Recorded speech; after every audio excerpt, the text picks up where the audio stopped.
Friday. Well, you know the big tall drink of water? That is Dustin, Dusty Friday France.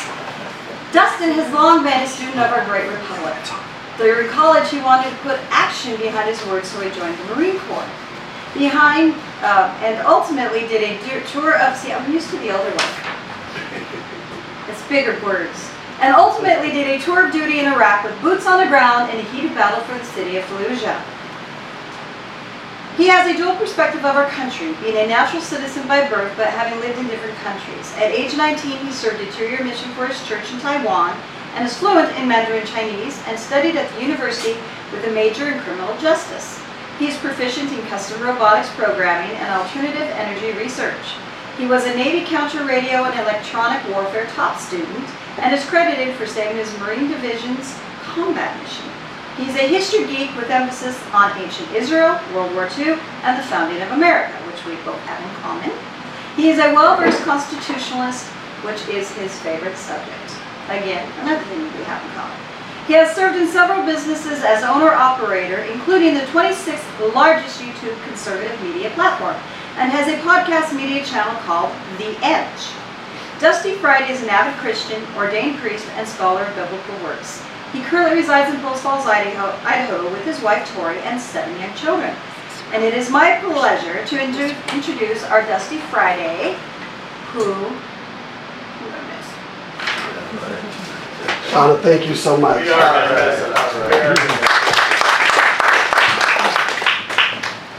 I do get a kick out of that. My dad's the one that insisted on having a little bio. And by the time you're done, it's like, man, who the heck is this guy? I want to meet him. Surely that can't be me. But that's awesome. Thank you, Shauna. And I got to tell you guys, if I can brag on Shauna for just a second here, she is absolutely on fire down in the Lewiston area. If we all were half that much on fire, oh my gosh, we would move this state in grand ways. Shauna, you're awesome.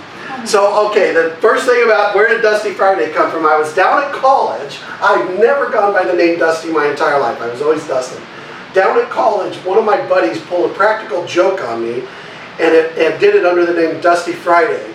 And it just stuck. How many people have a college name that's stuck? None of you? Don't worry. Man, I have a college name that's stuck.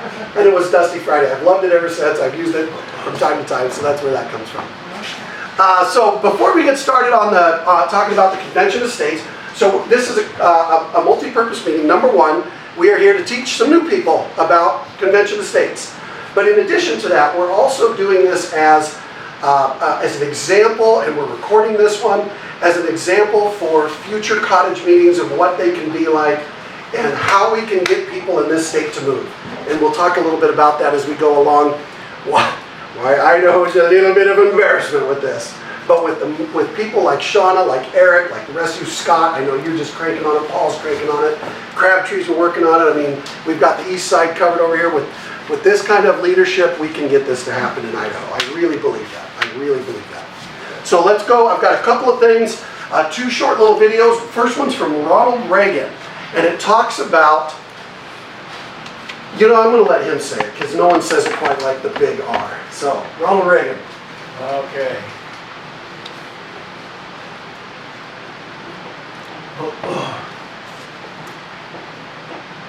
Why don't you talk for just a little minute here? Okay, apparently technology is not working. This is what the Marines do best. We have to adapt and overcome. As soon as we get Ronald Reagan up, we'll go ahead and get her done.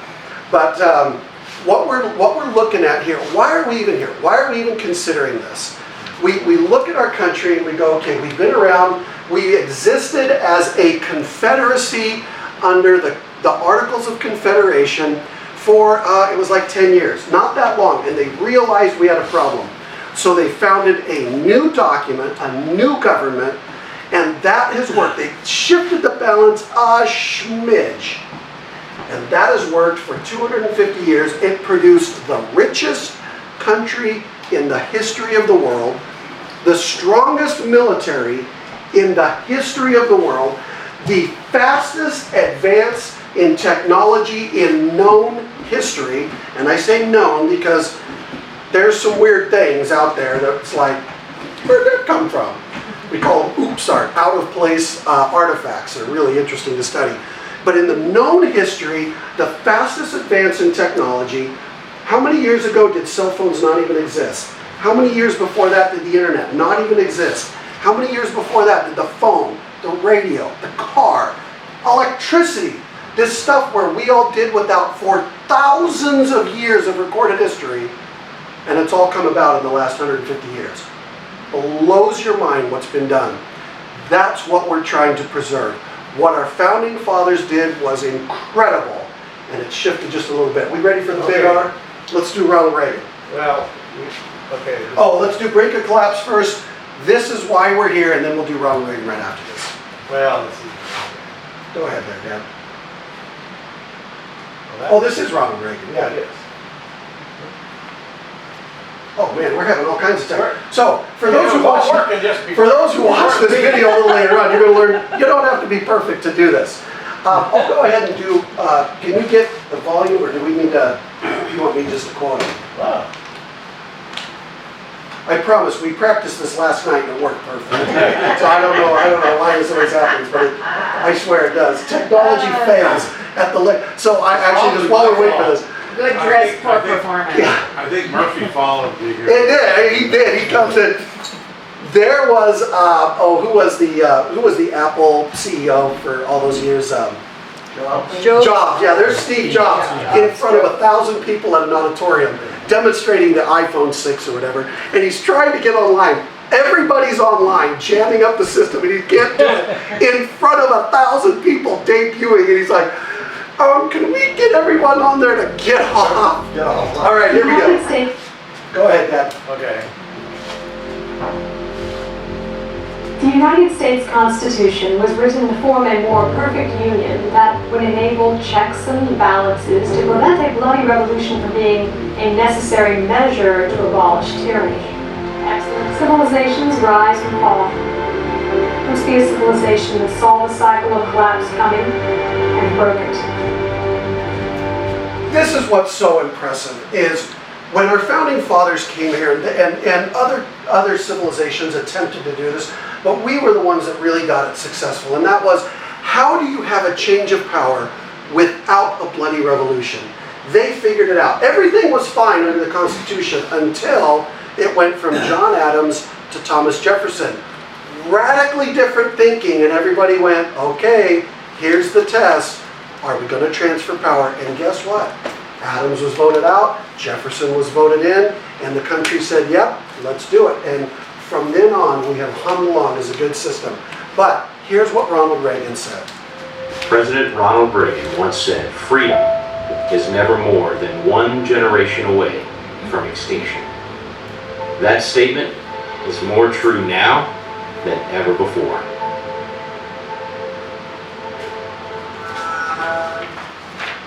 Freedom does not get inherited, and we'll hear this a little bit more. Freedom does not get inherited by blood. It is earned by every generation. I was a Marine over in Iraq. I went over, I served, I did my time. I was ankle deep in Persian sand, as the song says. I served over there. I was telling some stories about driving outside the wire. I came home and I went, good, I'm done. I've done my part. Now I can just come home and be a good citizen and do my thing, and I don't have to worry about it. George Washington at the Constitutional Convention. It gets started. James Madison was the one that kind of put that together. James Madison is getting the Constitutional Convention going, and it starts off with a lot of arguing. And they're not really getting along. They're a couple of days into it, and James realizes this is not working. He writes a letter to George Washington, who I think he would make Paul look young, because George was old at that time. And he writes a letter and he says, "General, we're not getting along. We need your leadership. Please come to the convention." George writes a letter back and says, "Jimmy, I am not interested. I have served my country. I have fought the natives. I have fought the British. Somebody else can step up." James Madison writes another letter and says, "General, we will not succeed or survive." And George Washington writes another letter back. And in that, George Washington says, if my country needs me one more time, of course I can come. I'm here to tell you, I'm here to tell myself, our country needs us one more time. So let's go into a little bit of the history of Article 5. Is this the 1 minute video? Let's go ahead and play that. No. Oh, this is just the, okay. Yeah. So the history of Article 5, we are talking about an Article 5 Convention of States, which is in the Constitution. Awesome. Derek, that's right. I was with you at the gun show, I think. He's Derek. Coeur d'Alene that's District Captain. Awesome. Derek, welcome. Thank you for coming. Article 5 is obviously the 5th article of the Constitution of the United States. As they put the Constitution together, they had it all written up. They had been 4 months, almost 4 months, in the Constitutional Convention. They had battled through heat and sweat like you can't imagine. I mean, hot weather, terrible temperature, and it was a terrible year for bugs. They would open the windows to try to let in fresh air, and the bugs were so thick they'd have to close the windows. Everybody was cooking. There's actually a really funny story. They decided that they wanted to, remember this back in the days of slaves, they decided they wanted to try to cool off the State House, only they didn't fully understand physics. So they got a large block of ice cut out of, like the polar ice caps, floated it down, loaded it onto a barge, brought it to Philadelphia, put it in the basement of the buildings, and had a bunch of slaves fanning the ice. So the slaves were nice and cool. They're like, this is sweet! And everybody else roasted in the building. They just didn't get it. Cold air saves. So here these guys were, these African Americans down there, at that time slaves, fanning this ice going, have we got it good? Poor guys. But either way, they tried. But it was hot. They were trying to get through it 2 days before convention ends. They've got the whole thing written up. Colonel George Mason from Virginia looks at this and he goes, you guys, we have a major problem. Everybody's like, George, no! And he goes, we have only given Congress the power to amend this Constitution. And that was correct. Article 5 only said Congress could amend the Constitution. And George says, George Mason, this isn't George Washington. George Washington was the one that was president of the convention. Mason goes, we have got to give the states the power to amend the Constitution. Now, just to put this in perspective, the convention had debated everything. And they debated whether they should pray. And if they should pray, who should pray, and whether it would look good if they hired a preacher to come pray. They debated everything. When Mason brought this point up, zero debate. It was the only subject of the convention that was not debated. And everyone said, we've got to give the states the right to do this. So they wrote into it, they said 2/3 of the states can call a convention, and Congress shall call the convention when 2/3 apply. That's where that came from. Everybody agreed to it. It was put in. They sent it out. It got ratified. We've been ratifying for states joining the Union ever since. That was the point that we're looking at. Congress can amend the Constitution, but because of George Mason, the states can amend. He said, what happens if Congress becomes out of control? And they all went, yep, that's exactly correct, because guess what Congress was at the time? Out of control. Even in their limited ability, they were totally out of control. And so they said, we've got to give the states the ability to change this without blood. So let's take a look at what COS has evolved to today. COS is an organization. COS stands for Convention of States. It is an organization that is pushing for an Article 5 convention. Totally within the Constitution, totally legit, totally legal. We are the first organization to propose language for the states because in the Article 5 it says the states have to apply to Congress. So we have to, as states, put an application to Congress to call a convention. So let's take a look at the organization of the Convention of States for right now. Marty, next one. How are we doing? Do we have any support? Well, I don't know. We've got 5.1 million COS supporters nationwide. 5 million. Now people are, we're like 330 million. Yeah, but for 5 million to come together on one subject and And relatively in a short period of time, we're like 7 years old. That's incredible. And it's because of people like Shauna and people like Eric and Scott and everybody else that's just busting their rears trying to make this happen. 5 million, we've got actually 2 million signers of the petition. Now, before you get super excited about how many petition signers, you can get people to sign any petition. There was a conservative guy just the other day who was trying to get people to ban, what was it, Memorial Day? Wasn't that what we just had last? They were going, Memorial Day celebrates, this terrible stuff. We should ban it. People are like, oh yeah, I'll sign. So you can get 10,000 people to sign anything. 2 million, now that's doing pretty good. So we're making progress on that. We've got 166, almost 170,000 volunteers. Now I want you to think about that. Divide that by 50 states. We have got tons of people cranking on this one. This is larger than any presidential campaign out there. We are really moving. We've got 2,000 leaders. That's regional leaders, district leaders, state directors, regional directors. Mark Mickler himself, he's #1, president of CLS organization. We've got all kinds of leadership that are really out there cranking this and making it happen. We do need more. So I'm not here to say, we got enough, let's sit on our haunches. No, let's not break our arm, patting our back. But we are definitely making some progress. We've got 22,000 signers inside the state of Idaho.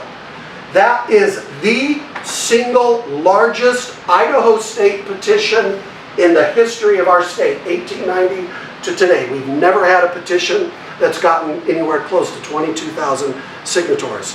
So we are making lots of progress, and we are definitely making waves. And you know we're making waves when opposition starts really cranking up. When the tomatoes start flying, oh yeah, you know you're making waves, right? You were a representative one time, right? When the tomatoes start coming, hey, you know you're on track. So let's take a look at what COS is proposing, because this is so important. If our detractors knew this next slide, it would answer 99% of their questions. So let's take a look at this. This is the proposed language by Convention of States for the states to actually pass. We're the first organization to say, states, pass this, because they all have to be the same, or else Congress goes, oh, we're not going to call a convention because you guys can't agree on subject matter. They all have to be the same. Now, presently, there is no mechanism in Congress, federal Congress, to call a convention. There's no mechanism for it. So Convention of States would go to one of our representatives or senators that were favorable to our position. If we get the right number, which the number we're looking for to call the convention is 34 states. If we get that, they'll take a stack of 34 state applications right out of the National Archive. These get submitted to the National Archive, totally legit.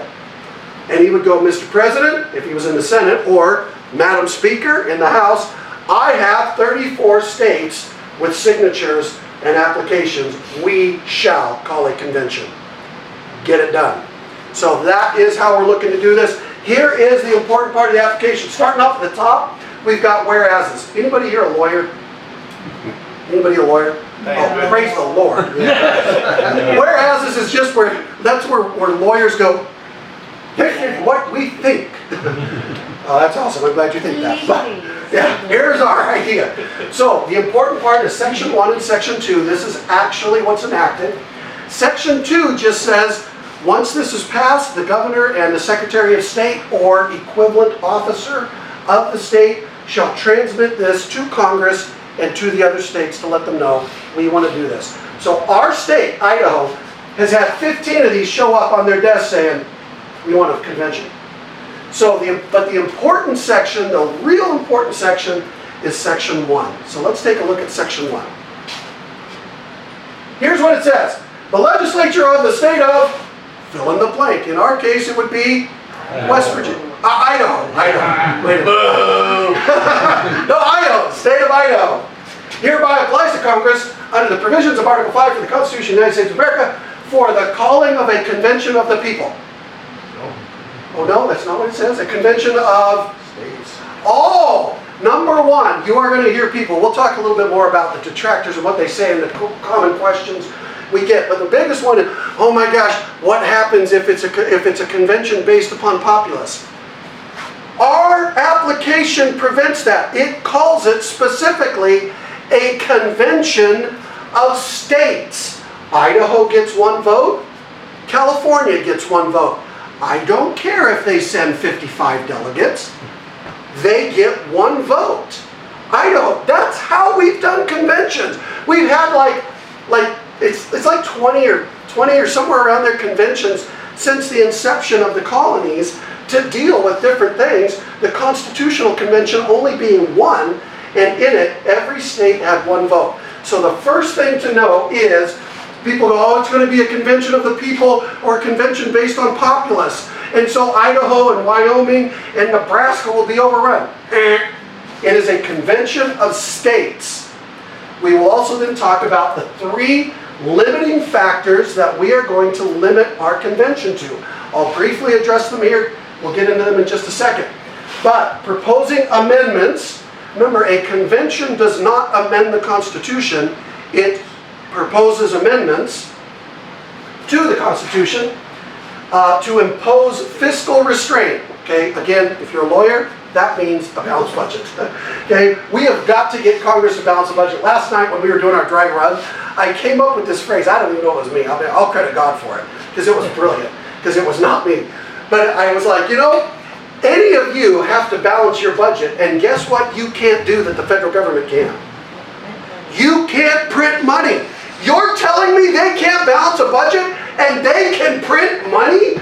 I could balance my budget if I had an American mint. I'd go, honey, what car do we want to buy? Just get the pennies rolling out. They can't balance a budget? They can print money? Are you kidding me? How did we get that one pulled on us? So the first one is fiscal restraints on the federal government. The third one is, and I hear you guys going, okay, Dusty Friday, I know you're talking fast, but did I miss number 2? No, that's my favorite, and I'll save that for the last. Third one is, limit the terms of office for its officials and for members of Congress. I am sick and tired of these guys that have been in there forever. Second one, which is my favorite one, limit the power and jurisdiction of the federal government. Let's rein them boys back in. Oh my gosh. That's the one I'm really most excited about. We'll get into that in just a little bit. Before we get into the different details of what we're going to do, let's take a look at how we're actually doing getting a convention. Because in order to get a convention, 34 states have to apply to Congress. And there's no magic in 34. The magic is in 2/3. 2/3 ends up meaning 34 states. So, where are we? Well, we have got 15 states that have fully passed that application that we were just showing you. 15, so we're just shy of halfway there. Oh, we're getting the attention of the people that detract from this. We're really excited. We've got 8 that have passed it in one house, and we've got all the blue states that have got it in committee or somewhere else like that. What do you notice about that map that's humiliating? Idaho! We don't even have to start. Idaho! Aren't we like the most conservative state in the Union? We can't even get... What is wrong with us? It can't be. Washington has That it can't be started. right. That can't be right. That's embarrassing. When Washington's beating us on this, it's like, ah! Well, But- you know what though? Go ahead. Idaho, there's a lot of educated, politically savvy people, Yeah. constitutionally savvy people. And so they're not just going to sign a petition because it sounds good. Exactly. There are a lot of people that have good knowledge, which is important. There are also a lot of people that have misinformation or disinformation. Yeah. Disinformation is a military term, which means it's an actual campaign to try to stop something using information rather than guns and bombs.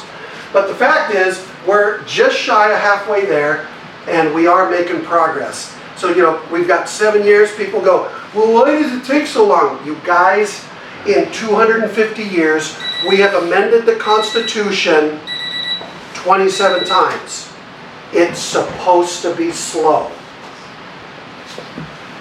So it is supposed to be a slow process. Our founding fathers did not want every transient whim to radically change the country. It was supposed to be slow.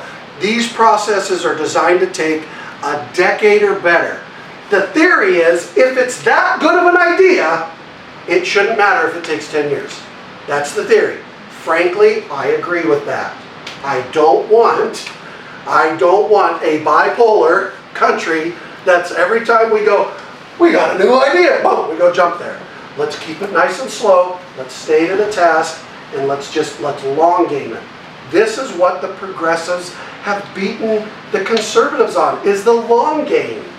We're always trying to fix the immediate problem, and they're thinking 20, 30, 40, 50 years out.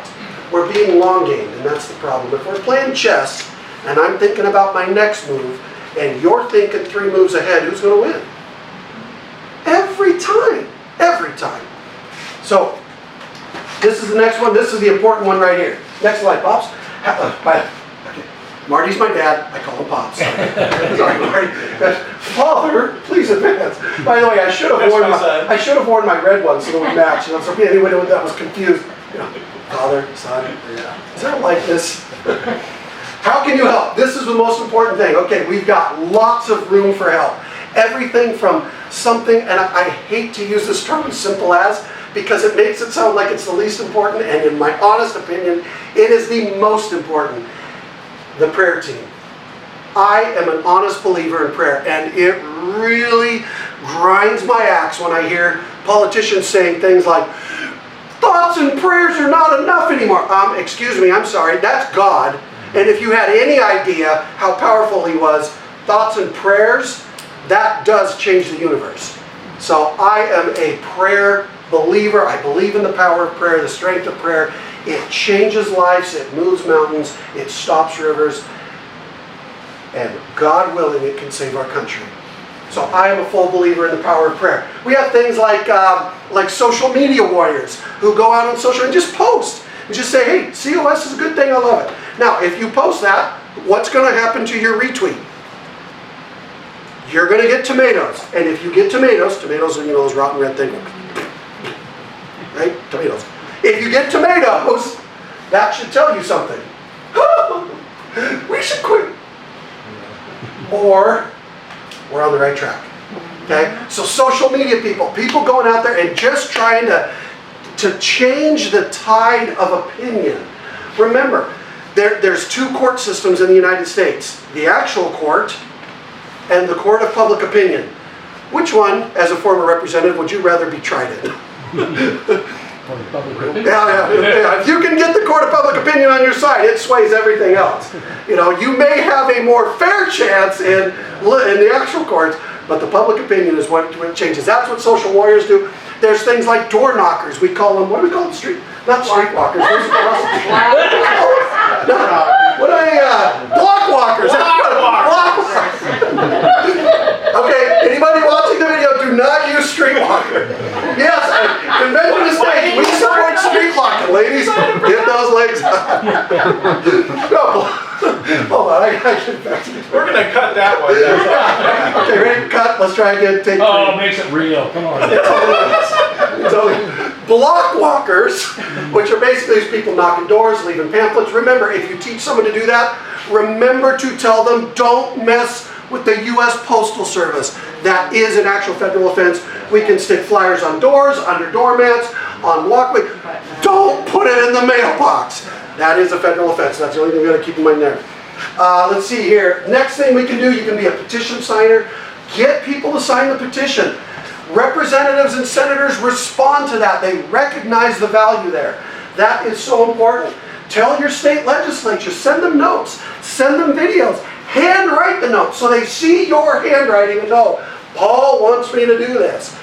It just, emails are great. I encourage a physical medium because it's something they can hold on. Now, they won't actually hold it, it'll be their staff, but ultimately it gets up there and it means a little bit more. Sign the petition. So let's see what we've got. This is kind of what we have for petition signers. In order to be a legitimate petition signer, you need a first name, a last name, and an address and a city. Now, they do ask for email addresses and phone numbers. Those are not required, but we do try to get those because we then can send out information to all of our petition signers. But these are actual people. Carrie, we had to wipe out their last names because we have privacy laws, so we can't show those. But Carrie from Coeur d'Alene, Idaho. John from Coeur d'Alene. This is my region, Region 1, District 3. This is me. I've got, 921. That is the scrubbed list of petition signers. It was hilarious. I was going through the list, working on duplicates. I had several doubles. I had one quadruple where the guy was so fired up at like every gun show he registered to sign the petition. So I had you had 5? Yeah, there you go. Okay. I never got to 5. I did get to 4. Marty, didn't you get to 3 a couple of times on your scrubbing list? Oh yeah. I mean, it's funny that way, but once we scrub it down, 921 people in Post Falls, that means something. That's flesh and blood. That's people that say, yes, this is what I want. Despite all of the stuff telling them it's bad. Despite the misinformation and the disinformation. That's incredible. Here we go. Susan, Over here? yeah, Susan, you got 868. Crabtree's 1,068. Rock on. Nice going, guys. Okay, look, I'm lagging behind here, 921. Derek, there you are, 718. Mark, who's not here tonight, 400, although I think the population of his entire area might be like 300, so maybe. Okay. Shauna, 588. Shauna, I know that number is going to go to 1,000 by the time you're done, girl. I am so fired up for what you're doing. Deanna, you've got 658 in your area. You guys, we are making great progress. Again, this is not to break our arm, patting ourselves on the back, but to let us know we are making ground. This is what we need to do. It's a slow, steady march. Let's long game them. Well, I got to catch up on my pages here. Take it all the way down. So yeah, let's go to this one. Again, our magic number, 34 states. When that happens, Congress calls the convention. States then decide who their delegates are and send them. I've got a couple of, I got a podcast talking about it, and one guy came out and goes, well, what about the other 16 states that didn't call a convention? You know, what are they going? And I'm like, oh my gosh, you guys, we all understand how this works. We know how meetings called under parliamentary procedure work. They have an agenda. The agenda is limited. Unless it is explicit, there is no room for new business. It must explicitly state under Robert's Rules of Parliamentary Procedure, new business is allowed and there ain't no room for new business. We are going to stay to, I believe this is the one that talks about, are these our subjects? This is it. This is where I get to dive deep on this. This is what I really like. So what is our subject? If we're going to call a convention, what are we talking about? Debt and spending. Anybody know what our current debt is? 17 trillion. Oh, it's No, not that. it's We're almost almost 30. We're like 27, 28. Now, let's put that in perspective. 1 million, with an M, 1 million seconds ago is something like 9 months. Anybody know how long a billion seconds ago, billion with a B, 1 billion seconds ago? 90 years. 30 years. A little over 30 years. Anybody want to tell me how long a trillion seconds ago is? 50 years. 30,000 Oh, yeah. years ago. I don't believe in evolution, but if you're an evolutionist, we hadn't even dropped out of trees yet. 30,000 years is, that's 1 trillion. Yeah. That's 1 trillion, not 28. Here's one more. If I were to go around the room and collect every $100 bill in this room, I would not have very many. And I would not add to it. But let's pretend we could gather $1 million in crisp $100 bills. It would stand 18 inches tall, stacked up. $100 bills, $1 million is 18 inches tall. How tall is a billion? A billion with a B. Billion with a B. Million is 18 inches, foot and a half. Taller than your roof. It is literally 1,500 feet tall. Divided by 15 feet per story, that is a 100-story building. Like the Empire State Building is 101 stories. $100 bills stacked, $1 billion is as tall as the Empire State Building. How tall is a trillion? 1 trillion, not 27. 1 trillion. Just about. Actually, it's 458 miles. Now, just to put that in perspective, the International Space Station would hit that pile at about the middle. It orbits at 250 miles. That's 1 trillion. How many trillion are we in debt? 27, 28? I don't even know if that's a real number anymore. I mean, who's out there going, 1, 2, Who do we owe it to? who do we owe it to? We owe it to China. They owe it to us. We owe it to England. I mean, it's like there was a comedian team that did a big thing about that, about England owing everybody. Yeah, and it's like by the time you're done, you're going, who came up with this idea? And remember, every one of these governments can print their own money, and they still can't balance their budget. Debt and spending. I have heard one of the detractions on this say, oh, well, they would allow, for emergencies. Look, if it were up to me, I would say no emergencies. If you want, maybe war, maybe. And then you do like World War II and you lend to who? The American people. You get America involved. Remember, everybody, all you guys that were alive during World War II, that was none of you, but okay, yeah. What was it on the phone? Told me about it, the bonds. Yeah. Ring. Buy war bonds. Right? Yeah, you lend to the American people because then we become vested in our own winning. But that's my own opinion. We would obviously need to see what the convention would let out. But ultimately, yeah, let's get Congress under control. Career politicians. God, our president has been in politics 46 years. That man has no concept what it takes to make America run. Nancy Pelosi became speaker shortly after the flood dried up. And tragically, one of our own guys, Mitch McConnell, which He is our president. I'm not exactly a Mitch McConnell fan. He's done a few good things. He's been in 36 years. These guys have no clue. How many decades? What was it like? You were in what, 50 years? 60 years. Is that how long you were a representative? Was that what it was? 40 years? No. How many years? I term limited myself. Yeah, exactly. Who else term limited themselves? George Washington, John Adams, Thomas Jefferson.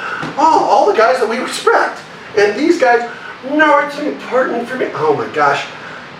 After FDR had darn near become Emperor of America, everybody went, quick, make term limits for the president. Not one soul of those idiots went, maybe we should term limit ourselves. Of course they're not going to. They get rich in there. Exactly. There was one, I will leave him unnamed, didn't have 2 nickels to rub together when he decided to run, was in for 30 years and came out mega multi-millionaire. Now I can tell you what their salary is. It's like $106,000 as a senator. 140 now I think is what it's up to. Actually, Okay, so like 140 times 30 shouldn't make you like a 50 millionaire. But I don't know. We got to get those guys out. The one that I'm most excited about, back on Anderson and Marty, one I'm most excited about, federal overreach. Oh my gosh. Let's talk about some federal overreach stuff. Where can we dial this back? Number 1, the Commerce Clause. Wickard v. Filburn, 1942. FDR is at the height of his power. World War II has just gotten started for America. We were losing at the time. And we were going, what are we going to do? And the Supreme Court was unwilling to rule against the president. There was a farmer growing wheat on his own property, feeding it to his own pigs on his own property, all within one state. The feds came in and said, we can regulate you and how much wheat you can grow. And he goes, no you can't. I'm not engaging in interstate commerce. My pigs get sold interstate, but my wheat does not. He got all the way to the Supreme Court. The Supreme Court said in Wickard v. Filburn, by not buying wheat on the interstate market, you are affecting the interstate market. Therefore, Congress has the right to limit you and to regulate you. Wickard v. Filburn. That's a Supreme Court ruling. You guys, once it's a Supreme Court ruling, there's nothing else to do. You can only fix it with an amendment to the Constitution. There's nowhere else to go. Wickard v. Filburn. Things that affect the market, Congress can then regulate. How does that? Oh my gosh. Another one, 2012, Obamacare ruling. With our illustrious Supreme Court Chief Justice, John Roberts. Yes. One of my heroes when he got in, I was like, sweet, we've got a conservative as a Supreme Court Chief Justice. That guy has burned me more times than I can count. Obamacare comes to him. It's dead even, 4-4. And he says, he wrote the opinion for the 2012 Obamacare ruling. He said, quote, Congress has limits to its power to tax. However, we will not herein define the limit. All we will state on the matter is this tax is within the limit. They ultimately said Congress has no limit to its power to tax. They said it has a limit, but they refused to define it. And they said, oh, but this one. By the way, that has opened the way, and there have been discussions on doing a non-vaccinated tax. And it will use the Obama 2012 Obamacare ruling for the legalization of a tax against you if you have not been vaccinated. The rules are this: it cannot be overburdensome. It has to be about the cost of what the open market would charge for the event, whatever it is. In this case, in the Obamacare, it was the cost of getting health insurance. In this case, it would be the cost of getting vaccinated. So probably somewhere on the order of $400 to $1,000, depending on who was doing the numbers. And number 3, it has to be run through the IRS. As long as it meets those 3 qualifications, you can tax away, Congress. That's it. The Obamacare 2012 ruling, horrible ruling. And yet, that's one of the things that needs to be dialed back. Federal overreach. I've got an entire podcast on this. Go to my podcast. Check that out, where I talk about, one guy goes, oh my gosh, Convention of States has sworn that they won't touch the Second Amendment. And look, they're talking about the Second Amendment. Yes, because the Second Amendment doesn't apply to debt and spending. It doesn't apply to term limits. The only place it applies is dialing back federal power. How can we further protect the Second Amendment, the First Amendment, the right to not be searched and seized, the right to a fair and speedy trial, the right to an attorney, freedom of religion, press, redressing the government? How can we dial back federal power? Anton Scalia was one of the great heroes of the conservative movement, and he made a horrible judgment. Decades of religious protection were overturned in a second when he wrote down in his opinion, if there's a law that impinges upon church worship, but it's generally applied, we're just going to let it go. Whereas before, the government had to make an overwhelming case to impinge upon the First Amendment, and the Supreme Court constantly ruled them down. Scalia comes along with a liberal court and goes, if it's a generally applied law, it's good to go. Scalia, God rest your soul, brother, but dang, really? I mean, these are sacred fundamental rights that we have. We hold these truths to be self-evident, that all men are created with these rights, created equal. That you get them by being born. That's the idea, and boy, that all got turned over. Let's see here, go on to the slide number 18. Yep, so here's what's going to happen. So when the convention is done, what happens at that point? They've made up a bunch of amendments. They go, we think these are going to be good ones. Let's go ahead and do this. They will not get sent to Congress. They go straight to the states. And the states get to vote on them. And then it takes, next slide, 38 states, and we get our amendment. And that's what we're shooting for. We've got to dial back federal government. We've got to rein in their spending, and we need some term limits. If we can convince 38 states that this is a good gig, man, we've got it, and we have a chance to save this whole system. Next one there, Marty. Before we get into talking about is it too late? Let's see here. What about state legislatures? Looks like you knocked, can you go to 22? Okay. There it is, that's the one I'm looking for. All right, so let's take a look at this. We were talking about 38 states. So here's what we've got by House of Representatives and Senators for the states, not federal. This is by state. We have 2 that are as red as they come, meaning meaning Republican. Eric, would you say all Republicans are conservative? There's a term called rhino. Yeah. Let's pretend for a minute that Republicans are conservative. We've got 2 that are diehard. I think Idaho's one of those. Then we've got 20 that are really Republican in their assembly houses and their bicameral system. By the way, 49 states have a bicameral system, a House and a Senate. 1 state, Nebraska, only has 1 house. It's just the assembly in Nebraska. So other than that, we've got so we need 38. Well, there we're up to 22. So let's go to our dark pink buddies who are leaning Republican, still probably enough to swing the vote, but that's 3. We're up to 25. We go to our lighter pinks, and all the way down here we got 3 more light pinks. That's where it's really getting close. We're up to 25, 28. We've got 1 that's like by one or two people. So there we're 29. We've got 3 that are dead even. 29, 30, 31, 32. 32. Whatever the convention comes up with, we're going to have to learn how to work with our brothers across the aisle. That's why the Convention of States is nonpartisan.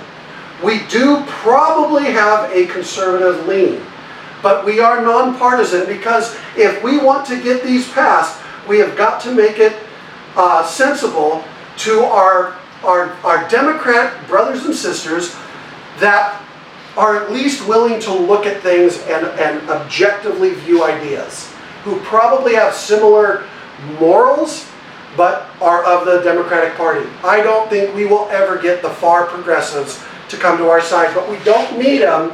We only need to get to about here, and that's 38. That gets us enough for these amendments. People go, oh, but that's dangerous. Are you kidding? I think that's wonderful. No one party should rule this country. By having a balance between the 2, I honestly believe that turns out a good report. I really, in my heart of hearts, I think what will come out, what will be appeasing and pleasing to both, is going to be good for the country. And people go, oh my gosh, we're going to lose the Second Amendment. Are you trying to tell me you think we're going to get those guys to vote against the Second Amendment? I don't think so. We need 16 to vote, or let's see here, 38, 12. We need 13 to vote against in order to stop an amendment. So if something radical comes out and we can get 13 states to go, that's done. Then it doesn't go through, it goes down. At this time, most amendments have a self-destruct time frame. Usually it's about 7 years, where they say you've got 7 years to ratify this, and we go from there. So we do have the lean, but we will have to appeal to our Democratic brothers and sisters. Personally, I think that's a good thing. Let's go on to number 24, Marty. Is it too late? All right, this is the one that I love to get on here. Is it too late? This is why we're here. And the honest answer to this is, I don't know. Now let's talk about what it means to be too late. Okay? This gets into a little bit of a heavy subject. If I were to, I'm going to go ahead and do this. How many of you think that on our current trajectory, okay, the way we're spending, the way we're doing rules and laws, the way BLM, the progressives, the way all that's going, how many of you think that our country would make it for another 100 years or more? Oh, okay, no, okay, we don't got 100. Anybody here think, honestly, do we have another 50 years? 50? No 50 takers. Anybody think we got 25? Okay, you're telling me you don't think we have 25. Anybody here think we got 10? Okay, we got a couple, maybe 5. Do I have everyone at 5? Did you hear what you just said? A room full of intelligent adults say we don't have 10 more years. Frankly, I kind of agree with that. I would be surprised if we made it 25. We don't have 10 more years. We don't make it. Mighty and terrible have been the fall of the great empires of the past. And they happened relatively quickly once they started. Is it too late? Number one, it is never too late to do the right thing. Never. Not as an individual, not as a family, not as a state, not as a country. I know not everybody is Christian. I am diehard Christian. If my people who are called by my name will repent and vote Republican and get out their guns and go right around. Is that? No. Will repent and turn from their wicked ways. I will see from heaven, I, not me, him, will heal. That's it. What does it say, Paul? 2 Corinthians 7:14. I will heal their land. I honestly believe that it is never too late. The God of heaven has performed more miracles than we can shake a stick at. The founding of this country, in my opinion, was a miracle. He can turn it around if we turn back towards Him. Is it too late? No. But let's talk about what has to be done in the order to be done. Do you have the order of what we're doing? This is it. When we have a problem in this country, what do we do? The first thing we do is we elect good people to office. It's the first thing we do. Been doing that 250 years. How's it going? Getting worse. Okay. So if good people don't do what we want, like Eric, we elect different people. That's number 2. Like Eric. Get him in. If different people don't do what we want, we then run for office. If we can't get the work done, the next thing we do, where is it, Marty? Is it, number 2, we go to the judicial system. So vote good people, vote different people, vote yourself, and if none of that works, we go to the judicial system. That's the way the Constitution was set up. Go to the Supreme Court. If 9 judges start judging wrong judgments and start pulling power to the federal government, the next thing to consider, this is highly controversial, and my opinion on this is not completely formed, but sanctuary cities and states. That is what is being done, whether you agree with it or not. There are the liberals who say, we're going to make sanctuary cities and states for immigrants. We're going to make sanctuary cities and states for drugs. Oregon just legalized every drug. PCP, crack, meth, cocaine, all of it. They legalized everything. I used to live in Oregon. Yeah, not a good place. Don't get me started. Some of the conservative states are starting to do Second Amendment sanctuary cities, states, counties. Whether we agree with that or not, they are doing it. And right now, Idaho is by definition a Second Amendment sanctuary state. Now it's a pretty weak law, but they are considering a stronger one. But Idaho is right now by strict definition. So whether we go, well, I don't think that's right. Well, it's happening, so. But if that doesn't work,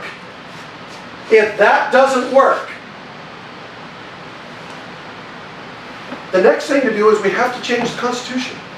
We have to dial power back. Now, there are 2 ways to do it. Congress and the states. Let's assume just for a minute we don't think that an Article 5 is the way to go. I know that we're all here in favor of Article 5. Let's pretend for a minute we don't. What are the last 2 options? If you've tried to vote in good people, you voted in different people, you voted in yourself, you went to the judges, you've tried sanctuary, and none of it works. What is the next option? March. Yeah. What's left? It's secession. Yes, secession And civil war. rebellion. Yeah. That's, if you don't believe in an Article 5, that's the next option. If you do believe in an Article 5 Convention of States, there is one more option before we go to secession and civil war, which, by the way, the last time we tried that, the Supreme Court said, you're not allowed to secede, even though the Constitution says nothing about whether you are or are not allowed. I don't know where they came up with that. They just pulled that one out of thin air. But the fact is if we go there, we know what happens. And anyone around here is running around going, oh yeah, it'd be awesome if we went to Civil War, man, I'd ride around in my truck with my gun. No, I've got 2 little girls. I've been to Iraq, I've been to a country torn by civil war. I have exactly 0 desire for that to be here. But if you don't believe in an Article 5, and none of those other options work, and if you want to know if they work, look at the trend over the last 250 years. What is the other option? I believe Article 5 is the last legal option. And that is where we are today. And I'm not a big, I'm loud and proud, but I don't like to be a sensationalist because I was in the Marine Corps. And I'm not the kind of guy that likes Civil War and likes all that kind of jazz. I know what that's like. And so I don't like to do the whole, it's very controversial, an Article 5 convention. But what other option do we have? Seriously, what other option do we have? Let's just get, we all agreed we don't have 25 years. And I was willing to give you 100. You didn't take the bait at 100. So what's the option? What do we got? All right, let's go next one, Marty. Let's go to the next one after that. Let's talk about a little bit of opposition. So this is what you come across when you come across opposition to an Article 5 convention. This is actually what we're going to wrap up on. I've got one last thing after this. First thing you're going to hear is it's going to be a runaway convention. Okay. I get a little bit angry about it. I have podcasts on all of these. I don't know, I've probably got 4 or 5 hours worth of material, which represents probably 500 hours worth of research into all of these different things. I mean, lots of research on it. But a runaway convention really bugs me. What that is that's the fear that the convention will propose radical amendments, will do away with the Bill of Rights, maybe we'll change the Constitution altogether, we'll get rid of the Second Amendment. The government's going to come downtown with an aircraft carrier and blow everybody up. I mean, and there's a part of me that's like, oh my gosh, you guys. Do you remember what our application said? We all know how the rules of parliamentary procedure work. Okay, we all agree that Congress can amend the Constitution, right? They've done it 27 times. They have no restriction to the amendments they can propose. They have no application process. They can propose anything. We, meaning an Article 5 Convention of States, we have to match our applications. Right there, I go, that is one of the greatest safeguards. Because if some state were to, well, we want to propose amendments to allow marijuana and PCP and crack and cocaine, I'd be like, anybody else want to do that one? And a bunch of crickets. Fine, Oregon, do your gig. In the meantime, we're going to do it the right way. Oh my gosh. It has to be consistent legally. It's got to be consistent. We have to do an application. There is no possibility for a runaway convention. Number 2, it's a con-con. The con-con is short for Constitutional Convention. When people say that, our founding fathers roll over in their graves. And they go, you guys don't know what a Constitutional Convention is versus a Convention of States. When they wrote the Constitution, and in the Federalist Papers, which were written by John Jay, James Madison, Alexander Hamilton, they said, this Constitution must be unanimously accepted. And a Convention of States is 3/4 bar. Now that's still a real high bar. But this is not we are not writing a new document. A new document, a constitutional convention to make a new government requires unanimous consent. We started with 9 states, instantly went to 12. Rhode Island was the one holdout, and finally the states came to Rhode Island and said, if you don't join, we're kicking you out. Could you imagine the entire United States and itty-bitty Rhode Island as its own country? They made it by 2 votes, which means 1 individual. You'll hear, it's never been tried. Well, that's pretty true. We've never had a convention. But that's also not true. Arrowhead, hashtag, not a sponsor, but we're open to the option.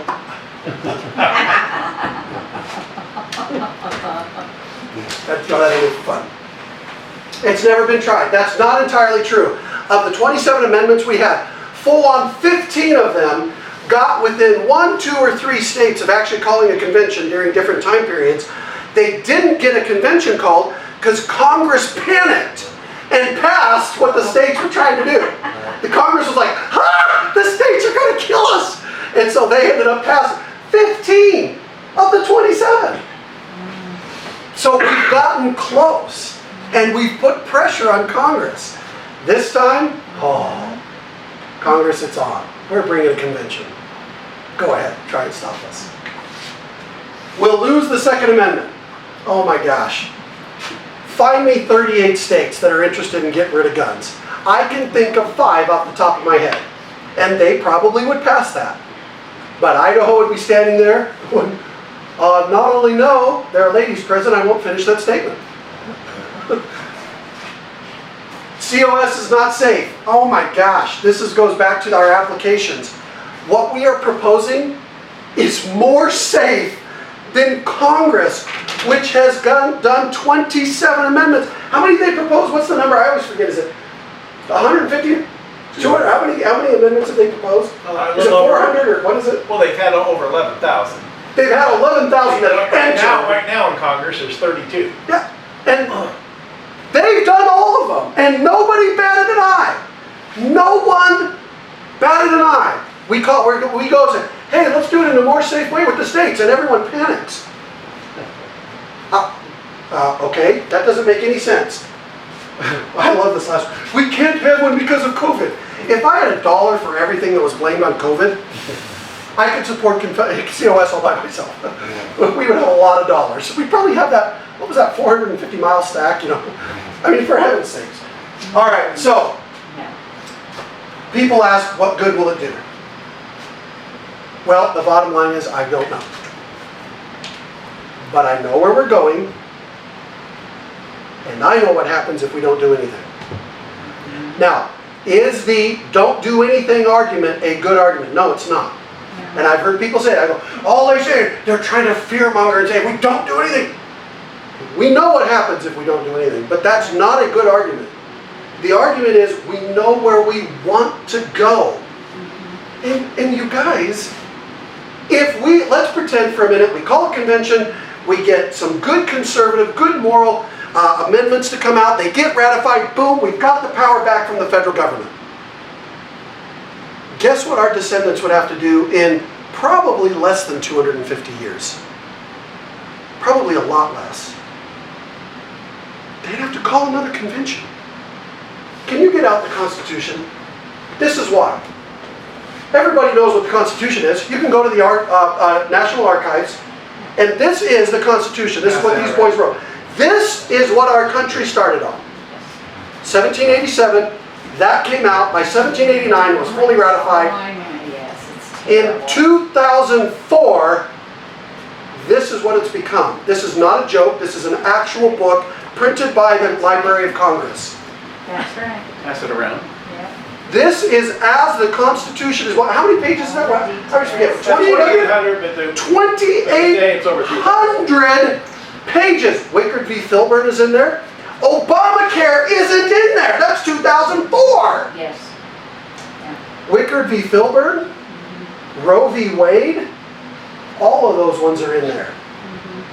And that's what's a bit, people go, oh, Congress is already unconstitutional, so what good will it do? No, Congress is constitutional. They're not following that. They're following that. Because that's how our Constitution said it would work. This is why we have to call people. I heard one guy who's a detractor go, so is something wrong with the Constitution, or do we just need to enforce it? No, that's a wrong question. The problem is not with that document. The problem is with that. That's a weapon. You could knock someone cold with that thing. You couldn't beat a mouse to death with the original Constitution, and that one is a weapon. So what's the real challenge? It's what I call the time-eroded boundaries of our rights.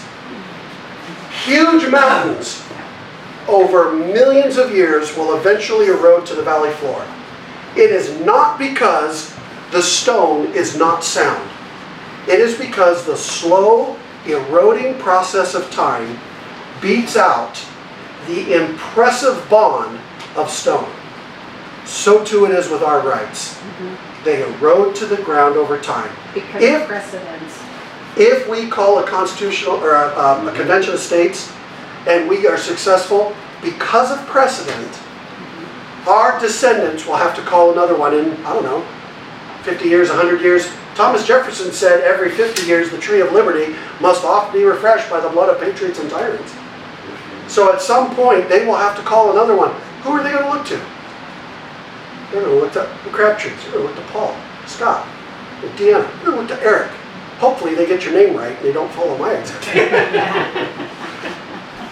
Is Congress constitutional? They are according to that. They aren't according to the little one. We all understand that. Let's see here, let's go down to let's go past this one, Marty.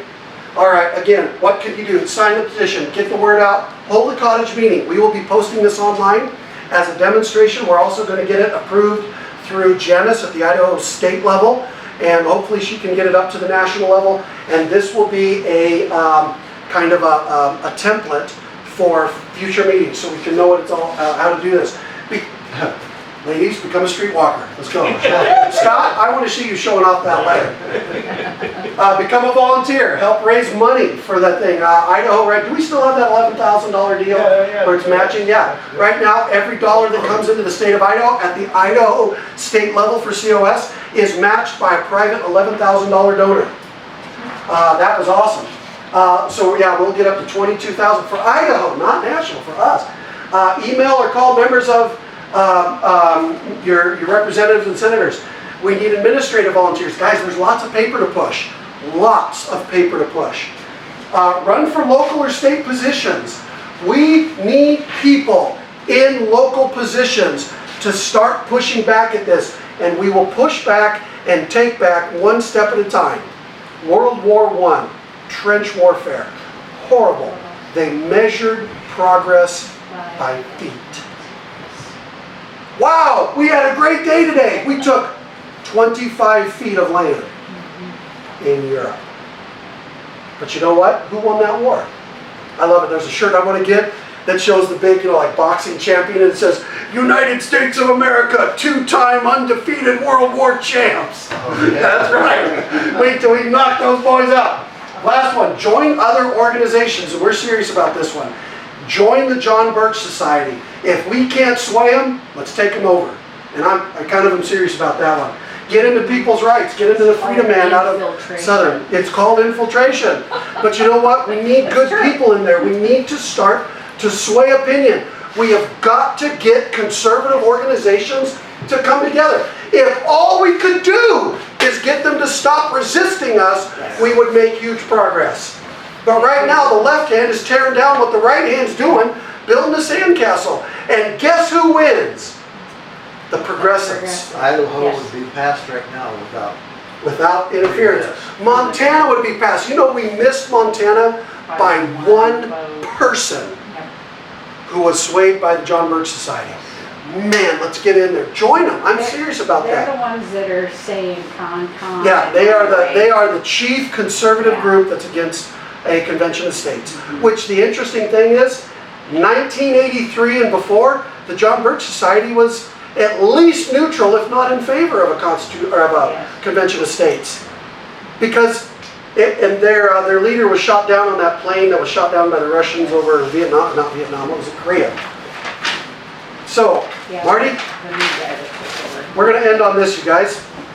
This to me wraps it up. This is the sum of everything we're trying to do. Freedom is never more than one generation away from extinction. We didn't pass it on to our children in the bloodstream. The only way they can inherit the freedom we have known is if we fight for it, protect it, defend it, and then hand it to them with the well-taught lessons of how they in their lifetime must do the same. And if you and I don't do this, then you and I may well spend our sunset years telling our children and our children's children what it once was like in America when men were free.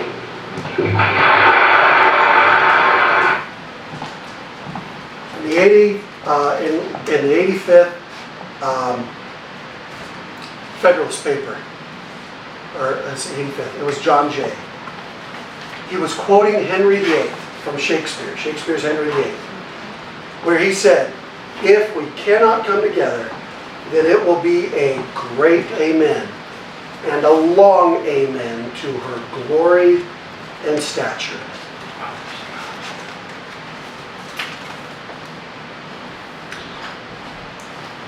Let's not let that amen settle in America.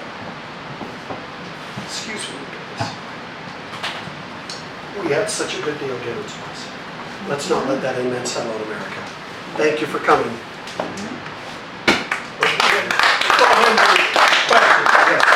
So at this point, we'll open it up for some questions, and we'll dive in. If you have a question, please ask. If you've heard of a question, even if you know the answer, ask it so we can catch it on the tape. So you talked about Montana. didn't pass, is there a recourse for that? Yes, the recourse is, we try again next year. Would That's you what it is. If repeat? it doesn't pass, we can give it another shot. Would you repeat each question Yes, so so the that question your voice was, picks up? in Montana, it did not pass. It missed it by one person in the Senate of Montana. And so the question is, what's the recourse? The recourse is, we get our team, what's the name of that gal over there that's just raising cane? Tracy. Tracy is the COS Tracy that's Schuster. over there, and she is raising cane. I mean, like just going nuts. And ultimately what we do is we just bring it back into session and we try to educate and get them to understand the resistance is not founded on logical principles. And hopefully they then vote in favor of a good idea. Eric. Oh wait, real quick, did that answer your question? Eric. John Birch, of course, powerful in Utah, but they got it passed. So. Yeah, that's right. They were very strong in Utah, and yet they did get it passed. Montana is their flagship state, and we got it within one. Their next strongest state probably is Idaho, and there's a lot of good people. By the way, I want to talk just for a second on resistance. When we did the Constitutional Convention in 1787, good men and women passionately resisted that. Today, good men and women will passionately resist, and that's okay. The question is, if we can get it done, the passionates will then get on board. And they'll know that what we did was right, which is what happened 250 years ago. They went, yep, this is a good thing. So if someone resists, for heaven's sakes, do not turn them away. Because good people will resist today, and I'm okay with that. Excellent question, Eric, or excellent point. The Federalist Papers were written because of New York. Yeah, because of New York. Yeah, they were written to the people of New York. Paul. I'm making the wrong comparison. It's not 15 pages versus 28. This is like 3.5 times on each page. Yeah. So it's really 2,850 Times 3. 112. Yeah. Probably about 112 more text. Didn't that been the little document? That is absolutely correct. I mean, that is not fair to say page for page, Yeah, right. because there's a lot more on there. But that is, guys, that's not a joke. This is not from the Onion or the Babylon Bee. That's from the Library of Congress. That book costs like, what was that, Marty? $180 used? $180 used. Used, brand new. They're like $300 or $400. And that's 2002. And yeah, it's 2004. But it's 2021. What was that one? It's like 3,200 pages or something. Is it 3,000 plus yet? Yeah, it's over 3,000. Yeah, I mean, yeah, and it's getting, I hate to use this word, it's getting worse, not better.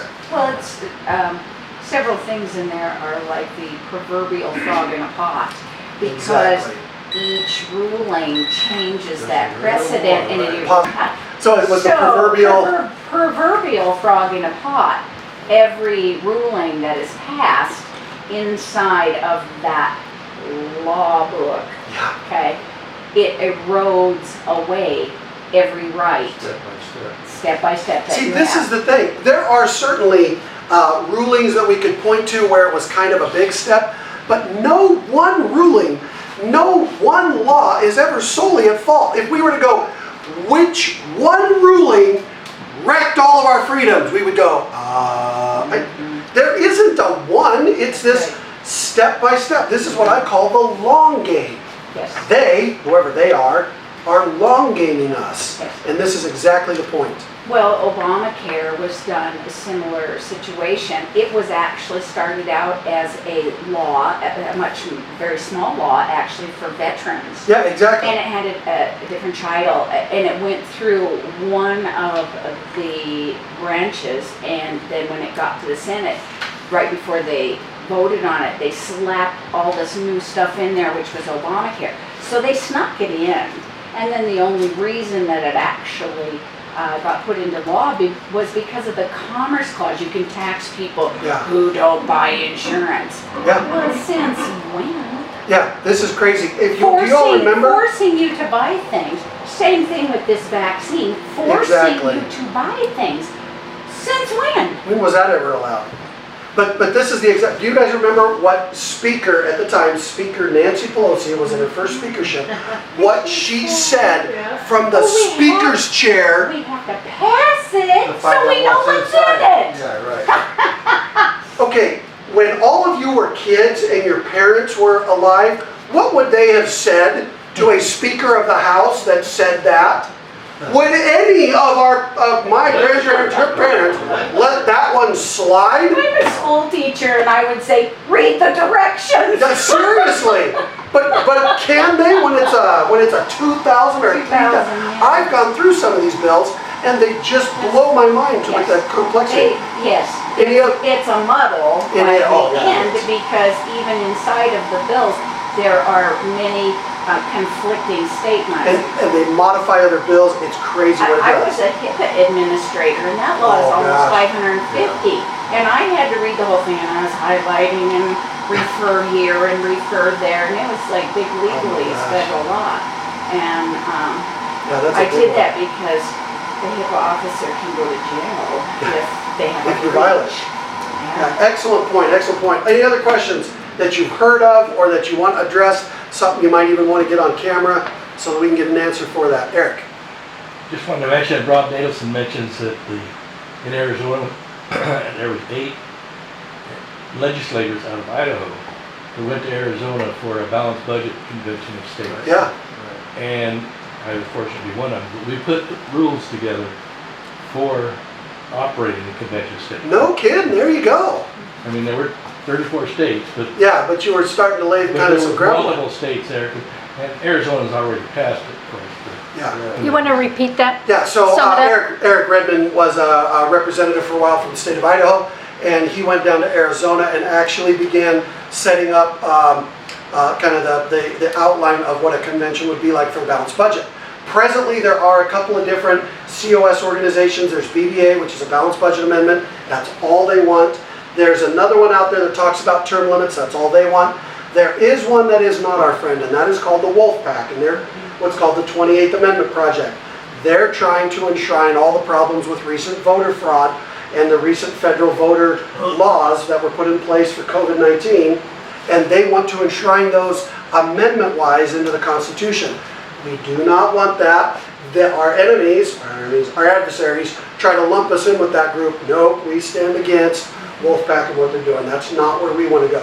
We want our 3 subjects: balanced budget, term limits, and draw back the scope and jurisdiction of the federal government. Excellent point, Eric. That's awesome.